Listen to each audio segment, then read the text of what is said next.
Good afternoon, and welcome to episode 24 of Will You Review My CV? I'm your host, Alan Wozni, and today's episode has me virtually traveling to the Central European city of Bratislava, Slovakia. The job seeker in question, she's a teacher that wants to make a transition from teaching into a human resources role. So I'm going to dive right in, and I'm going to share my screen here. Okay, here we are. Okay, so the career advice was provided to Katerina Volusova Refjovat. She's a teacher in Bratislava, Slovakia, and she'd submitted on the LinkedIn Premium Career Group on 7th of October, 2021, and I replied on that day. So this is episode 24. Today's date is the 9th of April, 2020. So she had quite a lengthy, I just show that it's 2 pages long. She had quite a lengthy submission. I think it just caught my attention because she's a teacher and wanting to make a transition, wanting to make a change. So this is what she submitted on LinkedIn back in October of last year. Hi, everyone. I'm about to take a big step in my career path, and I would love to hear your opinion and or experience. I've been working in the field of education, mainly ESL teacher. I guess that's English as a second language, for 6 years. But I've also have some experience with administrative work. But now I'm trying to focus on human resources. I've been interested in HR for some time. I like to spend my free times by learning here on LinkedIn, learning online courses. It made my belief I would be really great in HR. It fits my personality and also my skills, mainly communication, dealing with people, evaluating, making research, organizing events, meetings, good time management, but also improvising and solving problems, etc. The problem is that I have a feeling that many recruiters who see my CV probably think I have no experience in HR, which is true. But they really cannot see how I had to master some of my skills being a teacher. A teacher has to be a good manager, advisor, problem solver, always looking for some challenges, learning new things. As a teacher, you have to be really flexible and be able to properly react to any unexpected events. You also have to be patient but persistent and goal-oriented. Strict, but at the same time, really kind and helping. I think I have many things to offer. I just need a chance to prove it. What about you? Have you ever managed to make a breakthrough in a completely different job that you have been doing before? I'd be really happy to hear your stories. Open to work, hashtag HR, hashtag time for change. I didn't read this. This is a long-winded discussion, but now I'm looking at this now, and I realize a lot of the ideas I outlined fit perfectly for what she says here. She says, I'm a communicator. A lot of the advice I gave is writing blog posts, communicating on YouTube. You're going to see that, I think some of the ideas I had outlined for her job career search, I think if she implemented them, she could really make that pivot, but it would take time. So I'm going to now go into summarize some of the issues I outlined. So good overview for career advice number 423. Katerina, I recommended, she writes articles, Medium or Substack. I don't know any other sources, but there's probably several. You can even submit articles on LinkedIn. Just comparing teaching to HR, maybe taking, some of the detail of what she's done as a teacher and some of the learning she's done on LinkedIn and say, how does that compare? Just from the beginning, just some really easy low-hanging fruit.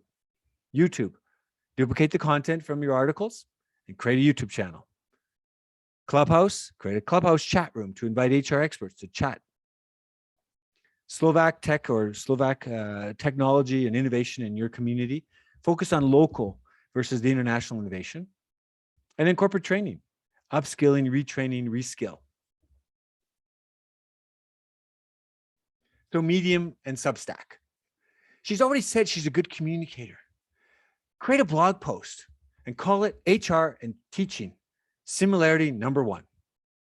You know, it's a good example. And at the time when I gave her this, I just listened to the podcast. The podcast is called Found, and it's a TechCrunch podcast. And Daryl Hetherington and Jordan Crooks, they interviewed the founder of A Kid's Book About. And he literally was a dad. I think he's got 5 kids. He had 5 kids, and he wanted to write books, I guess, on racism and to help kids understand this on a simple way. And he found when he created the books, and literally when he was writing, he created these books, and they're really simple and to teach kids how to read about some really sensitive topics. Parents and teachers were asking him, could we get copies? So now it started with a couple book series, and now he's got I don't call it a conglomerate, but basically 70 plus books they've written on divorce, voting, cancer, racism. And if you go to their website, they now have one on war, explaining war to kids. They have a monthly subscription. You can get, I think you get access to their portfolio of books. You get access to new books. You get access to the videos and other training tutorial, whatever they have on their website. So there's a monthly subscription. Then they have key partnerships.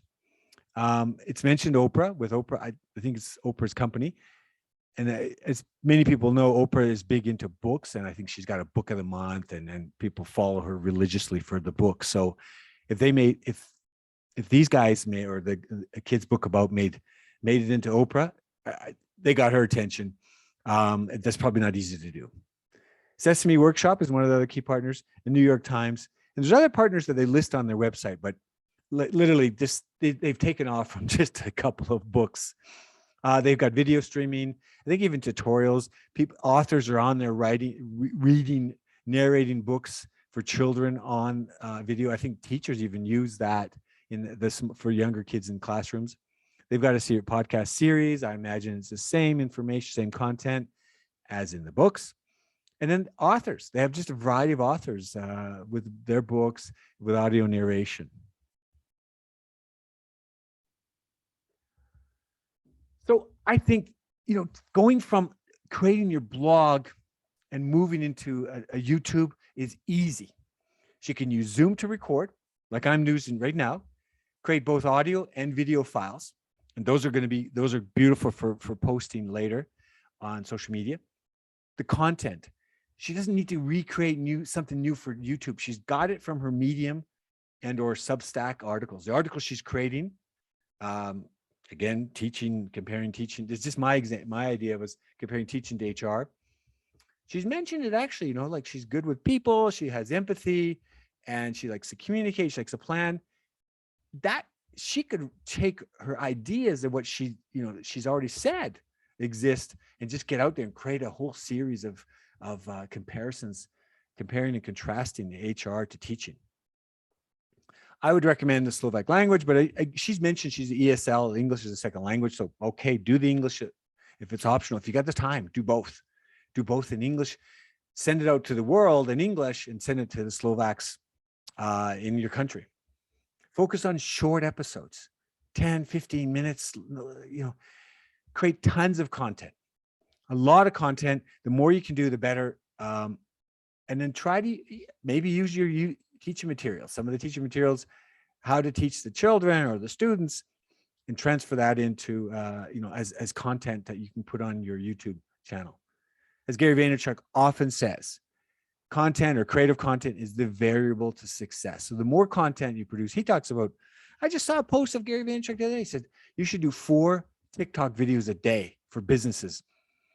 So I've listened to countless episodes of Gary Vaynerchuk, and he even interviewed the social media people from Siemens. I mean, Siemens is a global company, and I don't know how many employees global worldwide, but their social media team was small, marketing team. He gave them examples how easy it would be for them to do 50 a day, which, different if you take 50 across multiple social media platforms, it's not that difficult. But anyway, so the more content she can create, Katerina can create, the more opportunity she can create to create awareness to her, to draw attention to her as an expert, either as a teacher or an expert in transitioning from a teaching into HR. So again, the more content she can create, the better. She can use Instagram and TikTok. Take the video files and create reels or posts, the Zoom video files from YouTube. So you've got now YouTube, you can do Instagram and TikTok. You can post on any social media the content. You don't need the written content, the audio narratives, the video narratives. There's so much opportunities. Podcasts. She can use the audio from the Zoom. So she's created a YouTube channel. She can use the audio to upload it to create a podcast series. So you upload the, use Audacity or something like that and upload the audio and just create a podcast series. Clubhouse. I've been recommending Clubhouse since January, February 2021, and I still think it's relevant. Create a chat room and invite experts. Invite people from Bratislava, HR experts. Let them talk. Invite them on. Do it in the Slovak language. Do it in English or both. Just get on that platform and use it, because I still don't think a lot of people use it, but I could be wrong. I had Tanisha Cherry. She was on my podcast. We did a welcome to Clubhouse podcast because she's got a YouTube channel. She put that up to teach others how to use Clubhouse. And Tanisha, I wrote Tanisha here. It's Tanisha. Sorry, Tanisha, if you're watching this. And she's always on Clubhouse. I get notification. There's only one or two apps that I use that I allow push notifications, and that's Clubhouse. I just want to see who's on it. I get push notifications, and the same people, the same 3 or 4 are always on it. I get notifications that they're in the chat room. There's some big heavyweights like Andreessen Horowitz. They're in the Clubhouse. They still use it, but it's a wonderful platform. So she was on my episode, Calgary Business Podcast. Tanisha Cherry was on Calgary Business Podcast episode 246. We just chatted Clubhouse, and it's just really easy.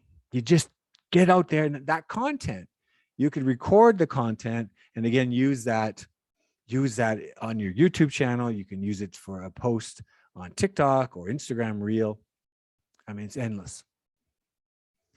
So I mentioned inviting HR experts from Bratislava or across companies across Slovakia. She could invite job seekers, get them to come from her network, from her past work, from her college. She said she's been working for 6 years in the ESL. So she's not that far out of college, university. She could invite her former colleagues. She could invite students. What's their job search like today? What's their job seeking? What from the different professions, different faculties of business or HR faculty or teaching faculty. Just invite people on to your Clubhouse chat room to chat. Topics, as I said, invite them to talk about different topics and what they want to talk about of importance. You could talk about COVID. You could talk about COVID in terms of the workforce. You could talk about COVID in terms of job search, anything. But HR, talk about HR tech, hiring, HR tech used for hiring, HR tech used for talent management, HR tech used for performance reviews, for professional development. Talk about trends in Slovakia. Talk about the war. I mean, I know it's polarizing to talk about the war in Ukraine, but Slovakia is not far away, and maybe there's people coming, to stay, and that impacts their job search. But it may not impact their job search, but just impacts their day-to-day life. That could be something to talk about: the migration of people coming from Ukraine into Slovakia. Slovak innovation. I wanted to talk about ed tech and the kind of technology in that area. And there's a ton of innovation. If you listen to TechCrunch, you just follow Natasha Mascarenas from TechCrunch. She's all over the ed tech space. I could talk about that till I'm blue in the teeth. But Katerina wasn't interested in education. She's interested in HR. There's a ton of HR tech. There's a ton of ed tech out there. But she could just, I just don't know. It all depends what she wants to do, but she could become the expert in different technology using for me, this is just an area, it's just so much opportunity to pull on the threads. But she's an education expert. So transitioning to HR will take time. And there's a lot of innovation out there. There's a lot of technology out there that could help her learn. As she's mentioned, LinkedIn career courses on LinkedIn. So there's probably a lot of courses on HR or learning about HR functions she could take online through Coursera, Udacity, Udemy. There's a lot of options out there. The other thing, as I suggest, would be to focus on the Slovak innovation, the innovative companies in her home city. I'm not aware of local edtech software, but I found a few examples of tech startups in her community. And the reason I talk about startups in your community is because she wants to be a corporate. She wants to get into HR. She's got education experience. She realizes she can make the transition, or she sees the similarities in her blog, her post on LinkedIn. She realizes there's similarities. Startups may not care if you have the certificate. Startups may not care if you have had 20 years of experience in HR. They just want someone who can come in and help them.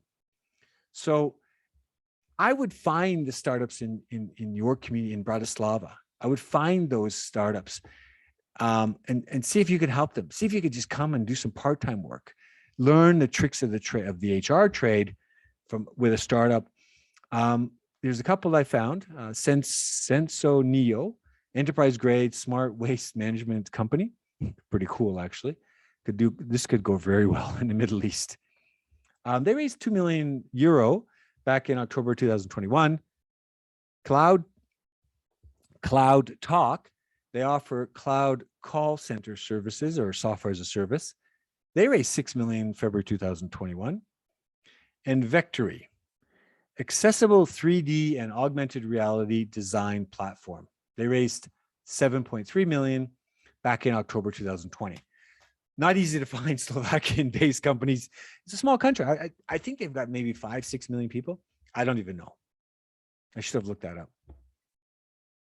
So the next area is, back to my comments about startups in your community. AngelList, across the globe, AngelList is pretty robust for startups, and they seek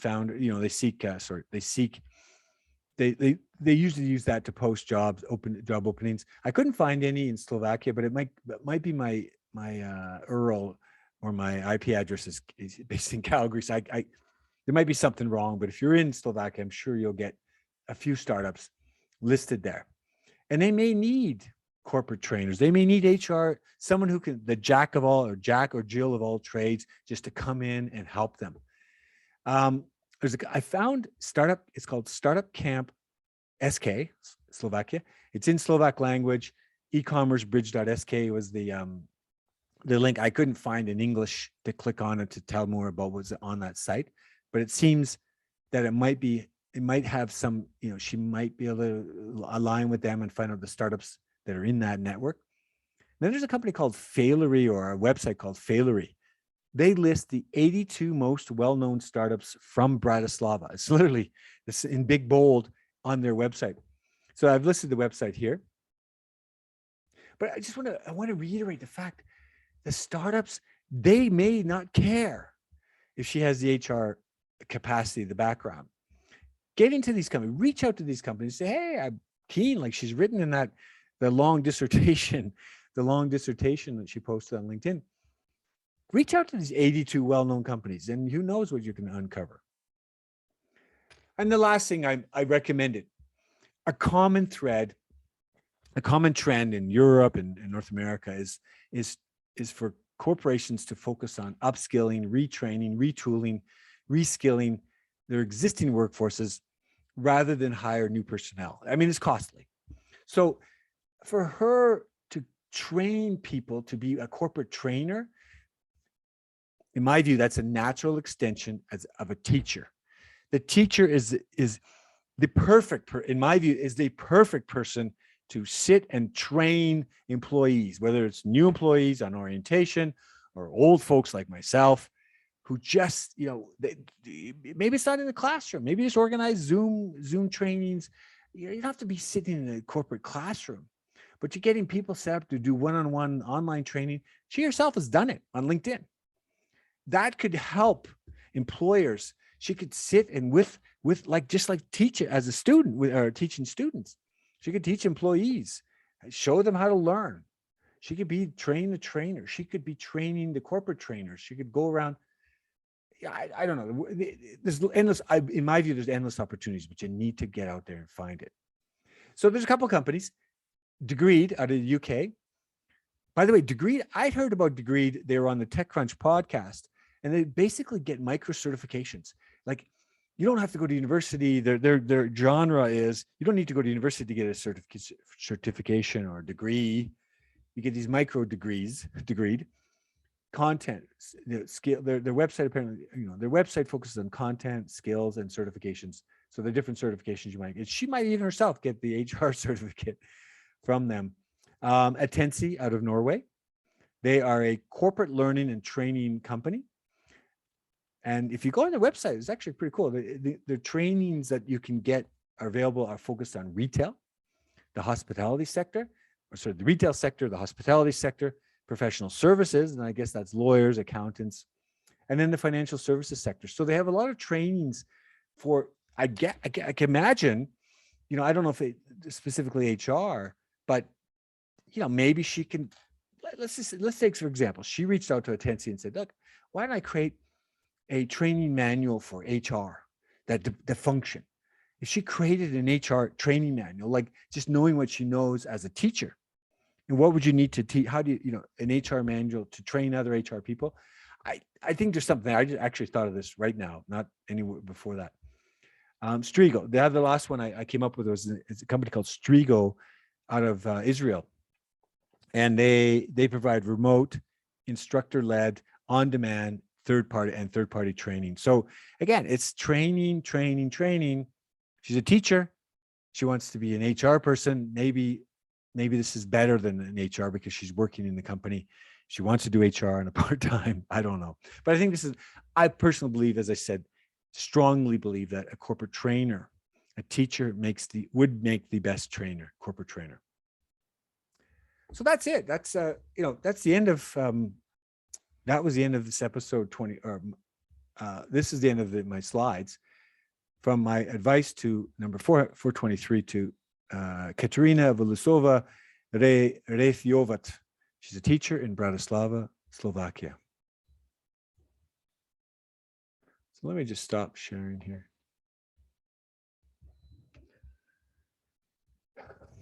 Reality is, I can provide 1,000 or more recommendations to job seekers. And, I can tell them the world, how to take action today, which I believe they take the action today, whether it's one or 7 of the items I've listed. If they take action today, I believe it will help improve their options for the future. For Katerina, making a shift from one career track or profession, in her case, teaching, to another profession or career track, human resources, it will not be easy. In absence of going back to university, maybe taking a number of courses to obtain her necessary HR certificates, or starting at the bottom as an HR assistant, it will be a challenge. It really will be a challenge for her to overcome the perceptions. And she's noted it. Like, they're going to like, you're applying for HR roles? Are you kidding? But she's already kind of noted that. So you got to get over that hump. I've outlined several ideas that could allow Katerina to make a transition into the corporate world. And as I said, the easiest of which I believe is a way to utilize her teaching skills to become a corporate trainer. Now, there's no guarantees, but I think if she takes some of the steps I've recommended, she could draw attention to herself, and who knows who's going to see her.